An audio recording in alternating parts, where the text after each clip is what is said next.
Hello, good morning students. Welcome BBSM 1 boys and girls. Namaste, Shri Shivsha College of Commerce Management Computer Education managed by Jain Citizen Education Society. BBA Semester 1. Myself Professor Niti Rawal. I will take your accounting I will take your forms of business organization જેને આપણે શોર્ટમાં કહીએ છીએ FBO. Second unit આપણે last સેશનમાં start કર્યું છે.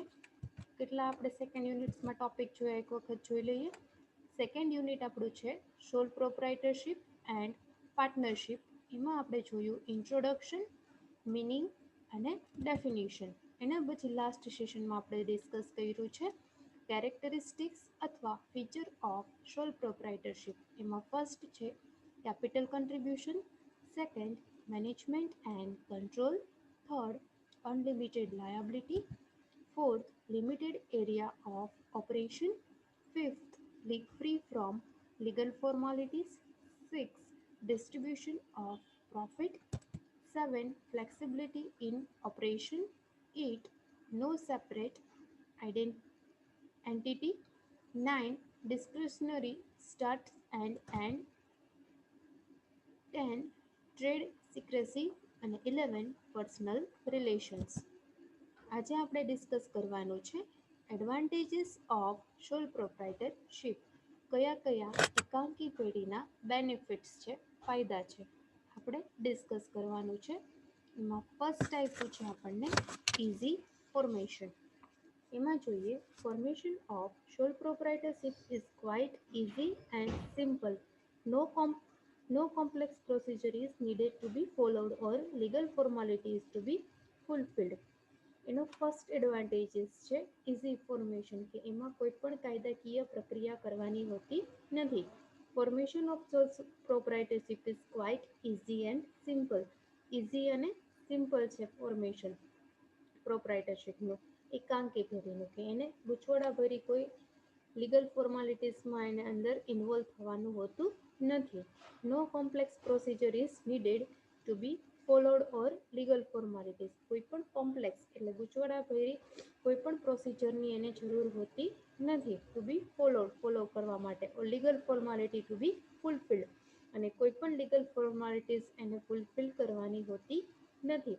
કેમ કે એક જ વ્યક્તિ દ્વારા એનું મેનેજમેન્ટ થતું હોય છે અને એક જ વ્યક્તિ દ્વારા એનું ઓનરશિપ થતું હોય છે, હેન્ડલિંગ થતું હોય છે. એટલા માટે કોઈ પણ કાયદાકીય ગૂંચવડાભરી પરિસ્થિતિમાં એને ઇન્વોલ્વ થવાનું હોતું નથી. Thus, businessman at his own convenience could initiate the operation of the business. જે બિઝનેસમેન છે એ પોતાનું કન્વિનિયન્સી પ્રમાણે બિઝનેસને ઇઝીલી રન કરાવી શકે છે. કેમ કે સોલ પ્રોપ્રાઇટરશિપમાં ડિસિઝન હોય છે એ પણ એક સિંગલ વ્યક્તિ દ્વારા જ એને લેવાનું હોય છે.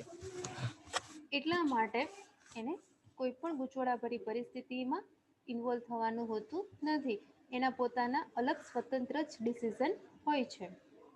Second, prompt decision. બીજો બેનિફિટ આપ્યો છે, એડવાન્ટેજીસ આપ્યો છે prompt benefit. In case of proprietorship form, decision making becomes quick. એક જ વ્યક્તિ દ્વારા પૂરેપૂરા બિઝનેસનું મેનેજમેન્ટ થતું હોય છે અને એના રિલેટેડ બિઝનેસના રિલેટેડ ડિસિઝન હોય છે એ પણ એક જ વ્યક્તિ દ્વારા લેવાતા હોય છે. એટલા માટે ડિસિઝન મેકિંગ છે કે એ ક્વિક બને છે, ઝડપી બને છે. એક ડિસિઝન છે એ ઝડપથી લેવામાં આવે છે. As there are no other person to be concern. એના માટે બીજા કોઈ પણ વ્યક્તિની સાથે એને કન્સર્ન કરવું એટલે ચર્ચા કરવી જરૂરી બનતી નથી. કેમ કે એકાંકી પેઢી છે, એક જ વ્યક્તિ હેન્ડલ અને મેનેજમેન્ટ કરે છે અને એ જ ઓનર હોય છે અને એ જ ટોપ લેવલ મેનેજમેન્ટે બધા ડિસિઝન લેતા હોય છે અને એ ક્વિકલી ડિસિઝન હોય છે, કે એમાં કોઈની પાસેથી એનો વ્યૂઝ કે સજેશન્સ મેળવતા નથી. Decide everything. Thus, owner himself has to decide everything. Thus, he can make initiate decision without wasting much of the time. એટલા માટે ઓનર છે કે જે કોઈ પણ ડિસિઝન છે કે વધારે ટાઈમ બગાડ્યા વગર એનું ડિસિઝન હોય છે કે એ પ્રોમ્પ્ટ હોય છે. Deciding everything, thus he can take immediate decision without wasting much of time. કોઈ પણ ટાઈમ છે એ વેસ્ટ કર્યા વગર જે ડિસિઝન લે છે એ ઝડપથી લે છે.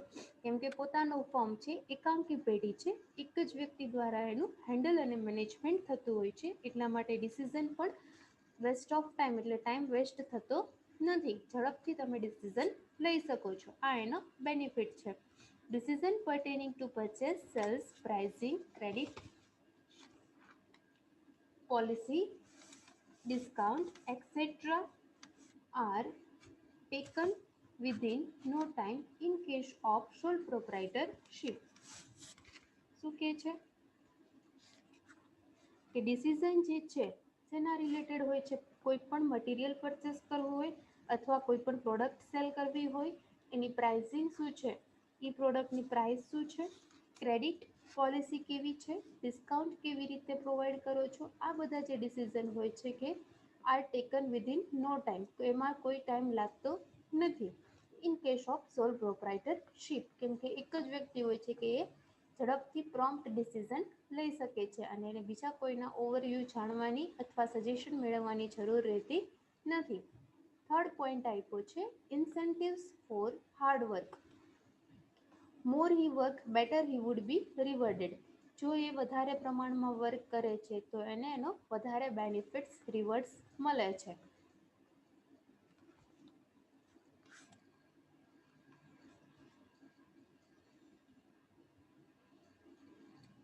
હલો, કોણ? Wrong number.